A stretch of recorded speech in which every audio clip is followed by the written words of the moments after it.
Chers amis téléspectateurs de Eden Télévision, auditeurs de Diaspora FM, bonjour et bienvenue à chacun et à tous sur cet entretien que nous voulons spécial. Aujourd'hui, nous recevons une jeune béninoise. Elle s'appelle Marie-Marthe Chabi. Elle est doctorante en sciences biologiques, lauréate béninoise, l'une des lauréates d'ailleurs, parce qu'il y en a deux. Lauréate béninoise du prix Jeune Talent pour les femmes et la science 2024, organisé par la Fondation L'Oréal et l'UNESCO. Avec elle, nous allons aller en profondeur dans ces recherches qui lui valent ce prix. Alors, Madame Marie-Marthe Chabi, bonjour. Bonjour. Alors, vous êtes lauréate béninoise du prix Jeune Talent pour les femmes et la science 2024. Comment avez-vous ressenti ce choix qui a été porté sur vous? C'était une marque de reconnaissance pour un travail qui est acharné et qui souvent n'est pas reconnu. Donc c'était vraiment gratifiant de pouvoir savoir que mon travail est reconnu et qu'il mérite d'être vulgarisé, il mérite d'être promu. D'accord, nous parlerons justement de ce travail dans quelques minutes, mais avant, j'ai envie de savoir comment votre intérêt pour la science est né, Madame Marie-Marthe Chabi.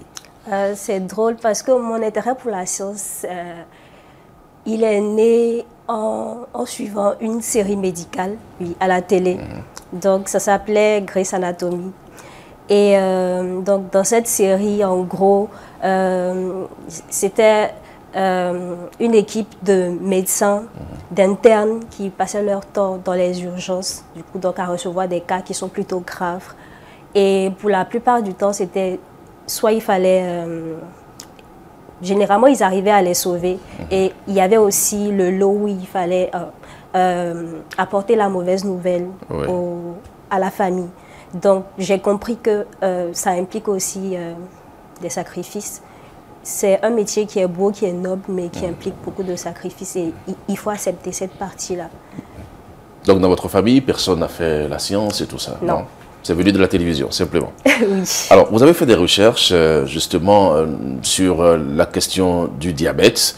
Les travaux que vous avez effectués utilisent la lumière pour déclencher une réponse antioxydante chez les patients diabétiques. Parlez-nous de vos recherches. Donc, comme je dis, je travaille en fait sur une maladie qui constitue vraiment un fléau au Bénin, chez nous, et qu'on retrouve aussi dans de nombreux pays. C'est une maladie qui est souvent négligée, à laquelle on devrait vraiment faire attention, parce que le nombre de personnes qui souffrent de cette maladie augmente à vitesse grand V. On dit qu'on ira même jusqu'à plus de 50 millions en 2045. Même plus. Dans le monde, les statistiques sont vraiment ahurissantes. D'accord. Et qu'est-ce que vous avez fait exactement comme travaux de recherche? En gros, mes travaux consistent à montrer qu'il est possible d'utiliser une méthode, donc notre innovation, qui permettrait en fait de réduire, d'améliorer la qualité de vie des patients qui sont déjà diabétiques. Comment? En réduisant la prise de médicaments, parce que comme on le sait, lorsque les patients sont diabétiques, ils ont une tonne de médicaments à prendre. Et généralement, cette prise de médicaments-là s'accompagne de beaucoup d'effets indésirables. Donc, le challenge pour nous, c'était d'apporter une solution qui limite la prise de médicaments, en fait. Non, en fait, qui n'implique pas une autre prise de médicaments. D'accord. Donc, ça, c'est un fait. Et le second fait, c'est le côté effet indésirable. Donc, c'est ce que notre technologie nous permet de proposer aux patients diabétiques. Parlez-nous de votre technologie. On a entendu parler de lumière. Comment est-ce qu'à partir de la lumière, on peut réduire le taux de sucre dans le sang? Faut savoir que la lumière, quand on parle de lumière, on parle d'énergie. Et le corps humain, il fonctionne à partir de l'énergie. Et dans le corps humain, il y a de petites centrales énergétiques qu'on appelle les mitochondries. Et ce sont elles, en fait, qui sont chargées de capter cette énergie-là. Donc, je vous mets dans un cas. Si, par exemple, on doit vous traiter avec de la lumière, comme ce projecteur qui est devant moi, là. Donc, mon corps va absorber les rayonnements qui viennent de la lumière. Donc, les mitochondries vont se permettre d'accumuler cette lumière-là. Et donc, elles vont activer des voies de signalisation, comme on dit chez nous, qui vont en fait permettre de rétablir les voies qui ont été inhibées ou qui ont été supprimées, qui mènent en fait à la non-absorption du glucose qui est retrouvé chez les patients qui sont diabétiques. Donc en gros, on rétablit le signal qui est normal en fait chez les personnes qui sont saines. Et donc ça, vous avez pu aboutir à toutes ces recherches-là seul ou avec d'autres spécialistes? Non. Comme toute recherche, on ne travaille pas seul. J'ai eu la chance de travailler en collaboration avec un labo français qui est en fait pionnier dans l'utilisation de cette technique qu'on appelle communément photobiomodulation. Donc, pour mon projet de thèse, il me fallait trouver en fait un labo, d'abord un sujet de thèse et ensuite un labo qui utilise cette technologie. Donc, tout est parti de là. Et donc voilà, c'est de là que l'aventure a commencé. D'accord. Alors, Madame Marie-Marthe Chabi, on ne fait pas de recherche sans financement. On ne fait pas de recherche sans investir des moyens, je veux dire, financiers. Alors, comment avez-vous relevé ce défi financier dans vos recherches? Effectivement, on ne fait pas de recherche sans investissement, sans financement. Et c'était un point qui me tenait à cœur. Donc, d'où ma recherche d'un labo de financement. Donc, j'ai eu la chance d'être lauréate pour une bourse du gouvernement français qui m'a permis d'effectuer des mobilités de 5 mois par an pendant 3 ans. Je suis à ma 3e année. Et c'est cette bourse qui m'a permis en fait d'effectuer mes séjours de recherche dans le labo dont je vous ai parlé tout à l'heure. D'accord. Donc c'est une part non négligeable dans le travail que j'ai fait en termes de financement parce que le labo français où j'ai travaillé a la plateforme et l'équipement, les réactifs dont j'avais besoin. Donc c'était vraiment une bouffée d'air. D'accord. Mais dans le contexte béninois, comment est-ce que vous pensez implémenter votre recherche? Parce que vous parlez justement d'un laboratoire qui vous a aidé, soutenu, outre-mer, donc en dehors du Bénin. Vous allez vous installer là-bas ou vous allez venir maintenant mettre votre science à la disposition de vos compatriotes? J'estime que pour qu'un pays puisse se développer, il faut que sa ressource humaine soit qualifiée, qu'elle soit en pleine possession de ses moyens. Donc, personnellement, je ne compte pas rester à l'extérieur si j'ai la possibilité de pouvoir partager ce que j'ai appris et de faire profiter à la population de mon expertise. Je vous pose la question parce que beaucoup de médecins au Bénin, après leur formation, partent, donc s'exilent pour aller travailler ailleurs.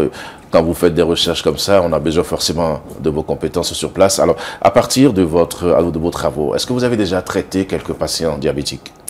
Notre recherche est en phase expérimentale. Donc, il faut suivre en fait un certain processus. On passe du labo à l'expérimentation animale. Puis, lorsque ces travaux sont validés, on a d'abord l'autorisation du comité d'éthique qui nous permet ensuite d'aller en expérimentation clinique.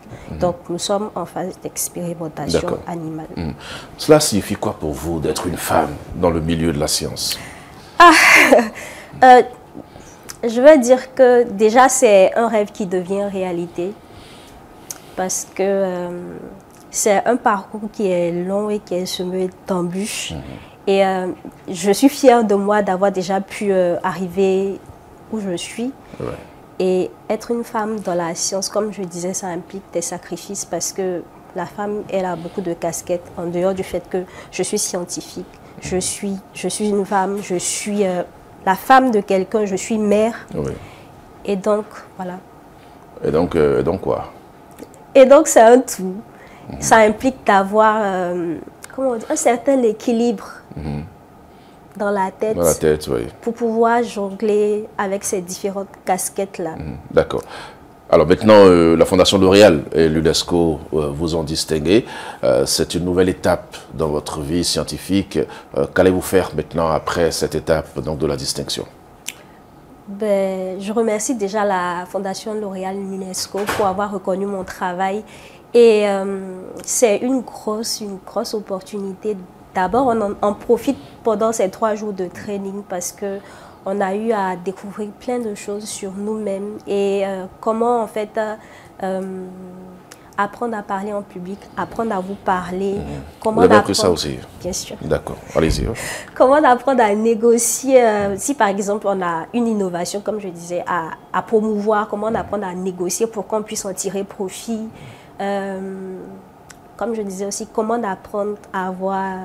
La tête sur les épaules, un peu, la maîtrise de soi, l'estime de soi et tout le reste. D'accord.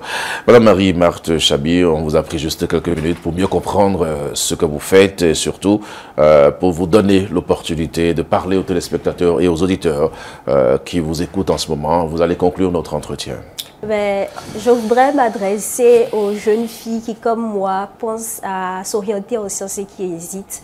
J'aimerais vous dire que si vous estimez que la science est une passion pour vous, il faut vous accrocher à vos rêves et puis peu importe les embûches que vous trouverez devant vous, tant que vous vous accrochez, vous trouverez toujours les personnes et les portes qui s'ouvriront pour vous. Merci. Voilà, merci beaucoup pour votre message. Chers amis téléspectateurs de EDN Télévision, auditeurs Diaspora FM, nous sommes venus justement rencontrer Madame Marie-Marthe Chabi. Elle est doctorante en sciences biologiques, l'une des lauréates béninoises du prix Jeunes Talents pour les femmes et la science 2024, prix organisé par la Fondation L'Oréal et l'UNESCO.